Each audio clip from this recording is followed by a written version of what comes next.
Snow drifted across the two-lane road leading into Winter's Hollow, catching in the streetlights like glitter spilled from heaven. Emma Dawson hadn't seen the town in over 20 years, but tonight it looked exactly the same, like Christmas had never left.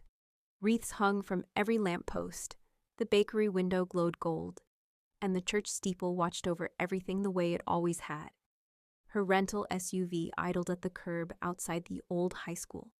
She stared at the brick building, now trimmed with twinkle lights, and wondered how 20 years could feel both like yesterday and a lifetime ago. The reunion banner over the entrance read, "Winter's Hollow High School Class of 2005. Welcome home. Welcome home." The words felt heavier than she expected. Emma shut off the engine and sat for a moment, hands gripping the steering wheel. She was 38 now, a marketing director in Chicago, independent and capable, the kind of woman who organized charity galas and business conferences without breaking a sweat.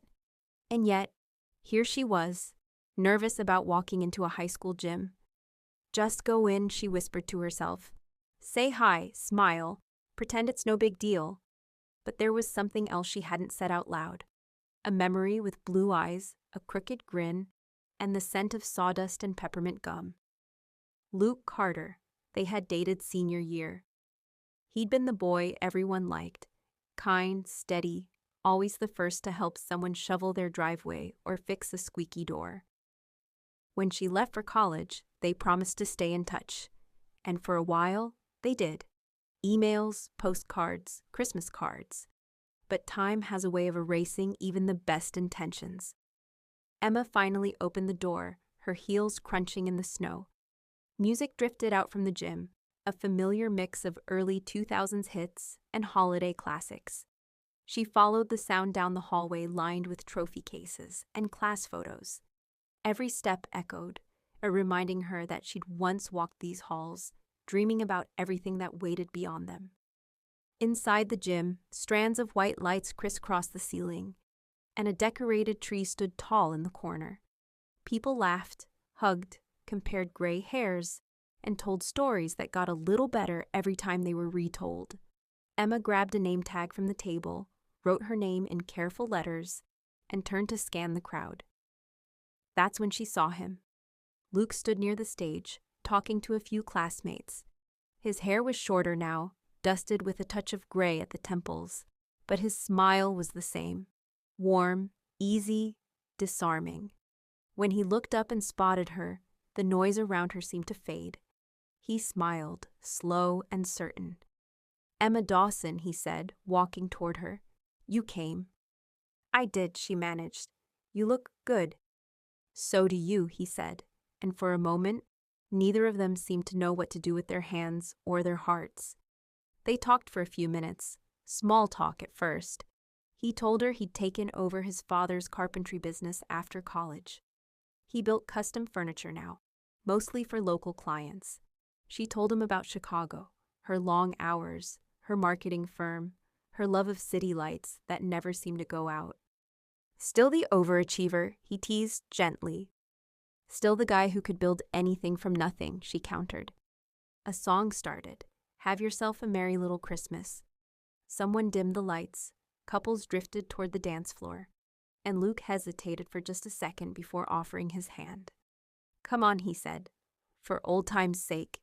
She smiled, setting her purse on a chair. One dance. The music was slow, soft, wrapped in the scent of pine and nostalgia. His hand found the small of her back, and she felt something she hadn't felt in years, steady, calm, safe. They moved together easily, like time had folded in on itself and erased everything in between. "You know," he said quietly, "I thought about you more than I probably should have." Emma looked up, surprised. "After all this time?" He nodded. "Some people just stay with you. You don't get to choose." She swallowed. "You could have written." "I did," he said, smiling faintly. 3 times. Never mailed any of them. They both laughed softly and then fell into silence, letting the song fill the space between them. When the song ended, they stepped apart, and Emma felt a strange ache, like warmth fading too soon. She thanked him, grabbed a cup of cocoa from the refreshment table, and walked outside to clear her head. Snow was falling again, thick and slow. The school parking lot glowed under the lampposts. She stood there for a long time, watching her breath disappear into the night. A door creaked behind her. Luke stepped out, holding his jacket but not wearing it. "Cold night to be standing alone," he said. She smiled faintly. "Old habits die hard. I used to come out here after games. Needed quiet." He nodded. "Me too." "Guess some things don't change." They talked for an hour outside that night. About everything and nothing. About his workshop near the lake. About how he volunteers each December building sets for the town's Christmas play. About her life in the city and how sometimes success can feel lonely when you can't share it with anyone who remembers who you were before it all started. When she finally said goodnight, he asked, "You in town long?" "Until Sunday," he smiled. "Then meet me tomorrow. 10 o'clock, Lakeside Cafe." "Coffee?" she asked. "Hot chocolate," he said. "It's still your favorite." And somehow, she knew she'd say yes before he even finished the sentence. The cafe windows were fogged from the heat inside. The smell of cinnamon rolls and espresso filled the air. Luke was already there, sitting by the window with 2 mugs on the table. He stood when she walked in. "I wasn't sure you'd come." "I wasn't sure either," she admitted, slipping into the chair across from him. They talked again, about the town, their old classmates, how everyone seemed to have either too many kids or too many pets. But then the conversation turned deeper. Luke looked out the window at the snow-covered lake. "I used to think I'd leave this place too. Go somewhere bigger. But then Dad got sick. After he passed, I just stayed. Thought maybe I was supposed to keep something alive here." Emma listened, quietly moved. "That's not nothing, Luke. You built a life." He smiled. "And you built one out there. You happy?" She hesitated. "I should be." "But you're not," he said softly. Her eyes met his, and something in his calm certainty broke through her practiced composure. "I'm proud of what I've done," she said. "But I think somewhere along the way, I stopped asking myself if I was happy. I just kept moving." Luke reached across the table, his hand warm around hers. "Maybe happiness isn't a place you move to. Maybe it's someone you come home to." Neither of them spoke after that. The silence didn't need filling. That evening, Emma found herself walking down Main Street as the snow began again. The shop windows glowed, carolers sang outside the church, and the smell of cinnamon drifted from the bakery. She stopped at the hardware store where Luke's furniture pieces were displayed in the front window. Handcrafted tables, frames, and a sign that read, "Made with Care by Luke Carter, Winters Hollow." She smiled to herself. The door chimed behind her, and she turned. Luke stood there, brushing snow from his coat. "You came looking for me," he said. "Maybe," she teased. "Or maybe I just wanted to see your work." He stepped closer. "And?" She looked up at him, eyes shining. "Still the guy who can fix anything." He laughed softly. "Not everything." There was a pause, the kind of pause where everything you could say feels too small. Finally, Emma spoke. "I go back to Chicago tomorrow." "I know," he said, "but you don't have to stay gone 20 more years." She smiled sadly. "You make it sound simple." He reached out, brushing a snowflake from her hair. "It doesn't have to be complicated to be right."